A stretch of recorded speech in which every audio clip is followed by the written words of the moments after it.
This video clip is going to show how we go through the process of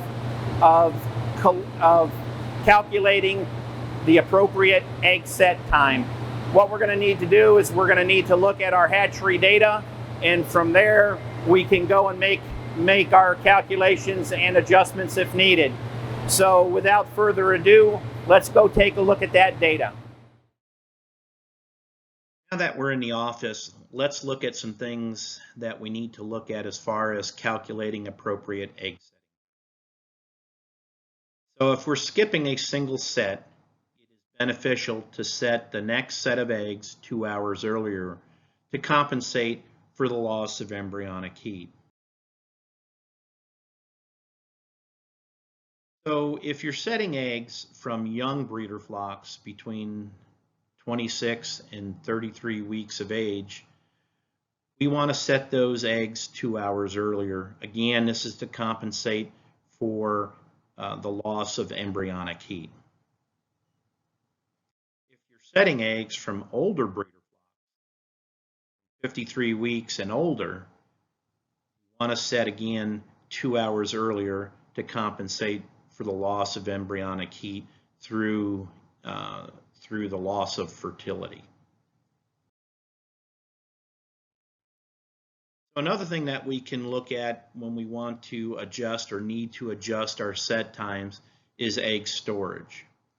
If you're storing eggs between 0 and 7 days, there is no need to make an adjustment to your egg setting.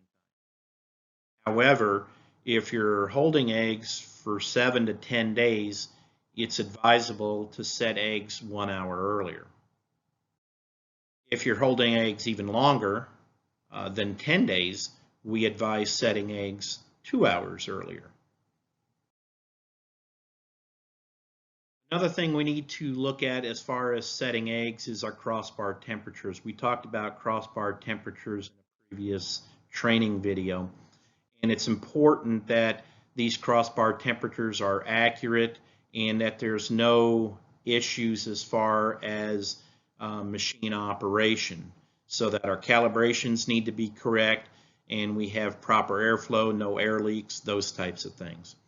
So in a Super J, we're looking at a 100.3 degree Fahrenheit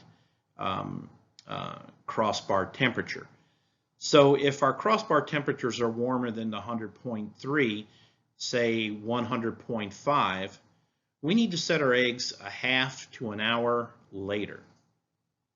If we have an accurate crossbar temperature and we have a temperature of 100.7, we need to set our eggs an hour to 2 hours later. What if our crossbar temperatures are less than the 100.3? So if our crossbar temperatures are, say, 100.1, we want to set our eggs either a half to an hour earlier now. If our crossbar temperatures are even cooler, say 99.9 degrees Fahrenheit, we want to set our eggs an hour to 2 hours earlier. Well, this concludes how to calculate appropriate egg setting time.